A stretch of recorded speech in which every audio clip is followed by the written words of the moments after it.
Mondavi. I think we've all had the Mondavi family in our house. Am I right, everyone? With that, I am so grateful to have Miss Deborah Trapin, my soul sister, come up on the stage with Miss Alycia Mondavi.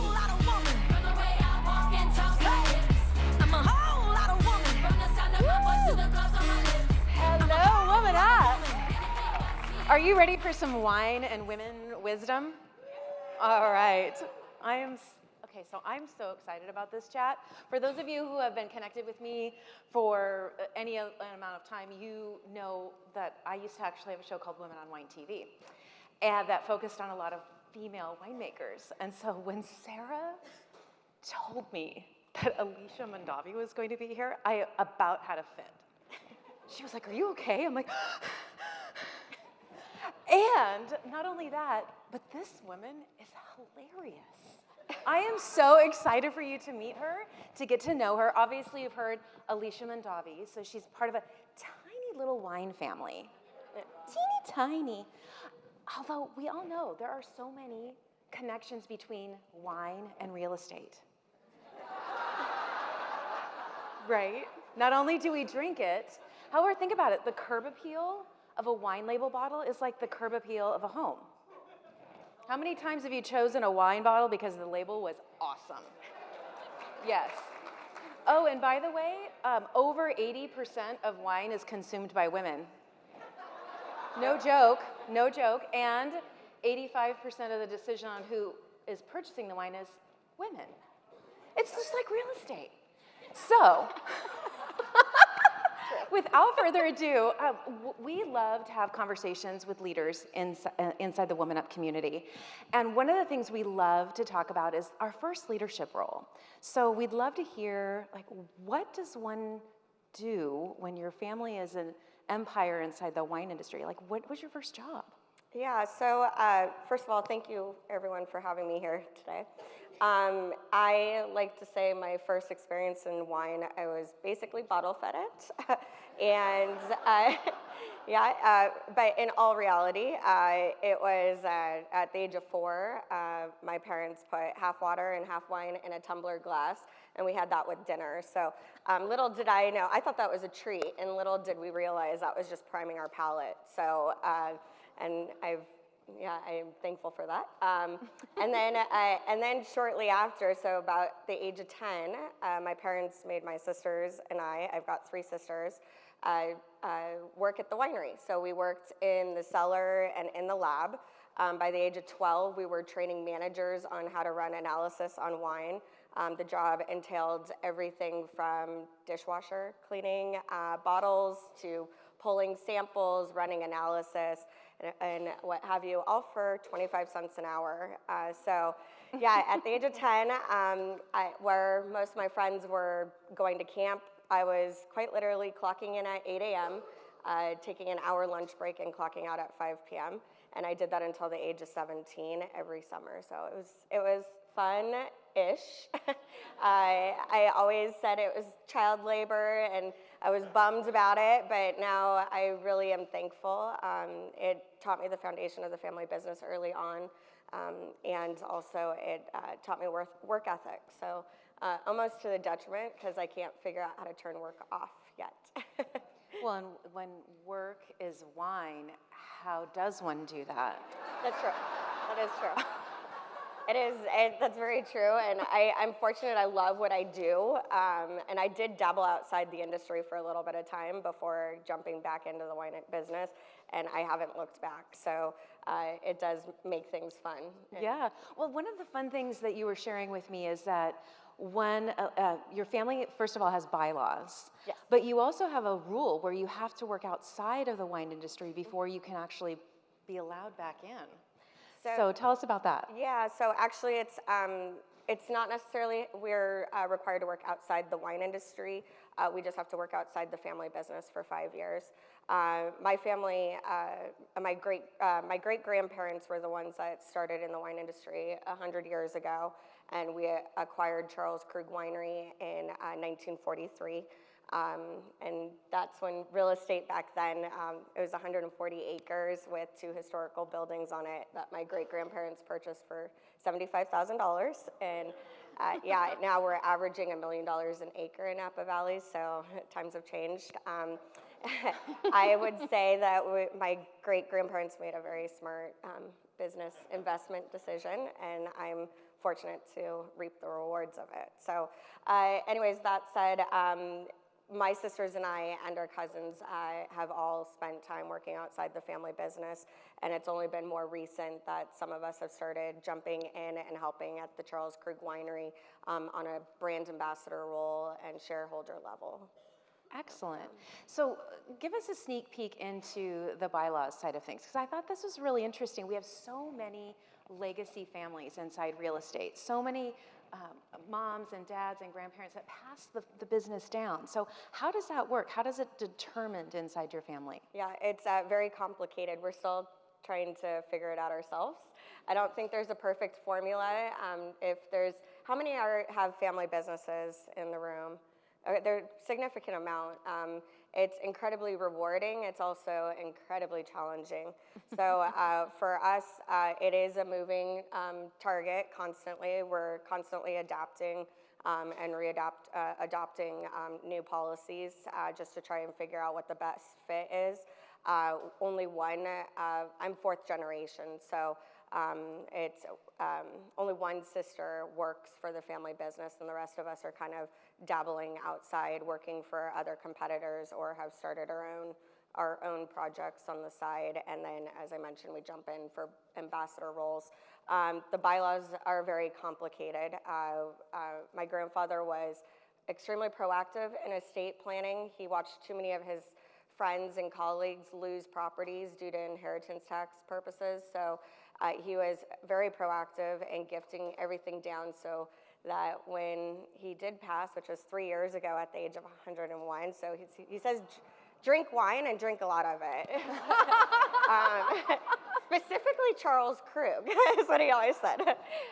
Anyways, he made sure that we were all set up, and we didn't owe Uncle Sam very much. That's fantastic. Well, yeah, we could probably use some tips on that in the room too, right? Yeah. Thank you for the laugh. So let's talk, we love mentoring in this industry as well. And so tell us how does that work inside your family? Do you have mentors? Do you look outside of the company? Like what does your mentoring journey look like? Yeah, I unfortunately, as an owner's daughter, it makes things complicated. A lot of people are a little shy to tell us when we've done something wrong or help educate us. So I've found, my sisters and I have found that the easiest way to better understand the industry and continue to grow ourselves and educate ourselves is to find mentors outside the business. And it doesn't, I've got one sister who is working in finance and lives in Boston, and her mentorship has nothing to even do with the wine industry, but it is learning culture and corporate world and growing in that avenue. My mentor was, I'm a marketing guru. That's what I love and enjoy doing. I leave the winemaking up to my older sister, and one other sister is all sales and works directly with distributors. So we joke and say Dad managed to raise an executive team. Unintentionally, but it works, and that's why we get along so well, I think, as well. But that said, we have all found mentors outside the family business and individuals that can really coach us, guide us, are strong enough and strong personalities to tell us when we have done something wrong, or can educate us on, okay, I see the approach you've taken here, but would you consider try this approach next time and see where it gets you? It might get you further, or stuff like that. So mentorship, I would not be where I'm at today if it weren't for the mentors that I've had in my life. So I'm constantly, and sorry, getting chills, but constantly I advise younger generations. I'm like, if you find somebody that motivates you, drives you, glom onto them and learn from them. And I think the biggest mistake any of us can make in this world is when we hit the moment where you think you know everything and you're considered the expert in everything. That to me is the biggest offense that anybody could make. We're here to keep learning and keep growing, and you rely on the community you surround yourself with to keep growing. I think that's fantastic. And I love how your parents are super involved. And you mentioned that you have 3 sisters as well. So lots of family, lots of family, lots of wine, which, again, we love. Tell us a little bit about the projects that you're working on with your sisters. Yeah, so as I mentioned, my parents unintentionally raised an executive team. So older sister, winemaker, one sister, all sales. I'm marketing and sales, and the other sister is finance. We have dubbed my mother as she's actually our CFO. She handles all the finances for 2 projects that my sisters and I started, one in 2005. Mind you, one sister was only 12 years old, and she brought that to our attention the other day. So we're like, oh, well, that was interesting. And there's an 8-year gap between she and I, but she's always tried to keep up with her older siblings. So she's been helpful in every which direction. She's the one that lives in Boston. Anyways, so yeah, it's been fun. The dynamics, we get along great, but we do have our dinner table conversations where we don't agree. And I happen to print up business cards for my mother that say CFO and mediator. So she hands that out to folks. And then there's my father, who we look up to. He is the backbone of our business and our company on a family level, and works closely with his brother, Peter Mondavi Jr. And he's one of our mentors. He's helped us launch these 2 brands. One's called Dark Matter, the other one's called Aloft. There's very, very, very small boutique brands. We actually harvested Aloft the other day, and we've got Dark Matter coming off on Monday. But they're 300-case brand production. So that's my job. I oversee those. I used to do marketing consulting for other clients. So if you wanted to launch a small high-end premium brand in Napa Valley, I was kind of a go-to, and I was helping folks do that frequently, and I enjoyed it. But finally handed back my last client in April so I could focus on the brands that we have. But yeah, Dad's our mentor. I just printed him business cards that say Boss Man. And he is quite literally a saint, having to put up with 5 women in the house. We also say that he learned selective hearing early on. And just when you think he's not listening, he chimes in, and that's when we're like, oh, you have been listening. Yes, that's so great. Well, and that's another parallel in the real estate space. Sarah was sharing earlier that a lot of the women who get into leadership are creating these beautiful, bold, boutique brands that aren't like the larger shops. And I think that's an interesting parallel as well. Like you want to do something different. And I think that's what's exciting about the real estate space is we do also have these large brands like Coldwell Banker who are bringing in these women and saying, you want to create something special? We've got resources. So I think everyone's kind of shifting into this, let's make everything beautiful and bold and brilliant. You don't have to do it on your own, but if you want to, there's space for that. And of course, the wine space is the same. So I would love to do just a couple of quick questions I know that people had asked me to ask you yesterday. Okay. And then we'll wrap up. So what is your go-to in your glass? I'm a champagne drinker, bubbles all day long. Bubbles. Cheers. I'm a big bubbles person. Cheers to that. But if I can't get my hands on a good glass of bubbles, I know martinis are really well too. So yeah, I know I'm one of the few Mondavis that will admit I sip wine and I drink martinis. So I love that. Well, and you did share with me that you are part of a book club. Yeah. So what was the last book you read at your book club? So the book club is 9 very powerful women in Napa Valley. They all hold executive roles as winemakers, vineyard managers for some of the top high-end cult brands in the world, based in Napa Valley. And yeah, we do not read books, we read labels. So there's that. But we're constantly, it's a good group to be part of.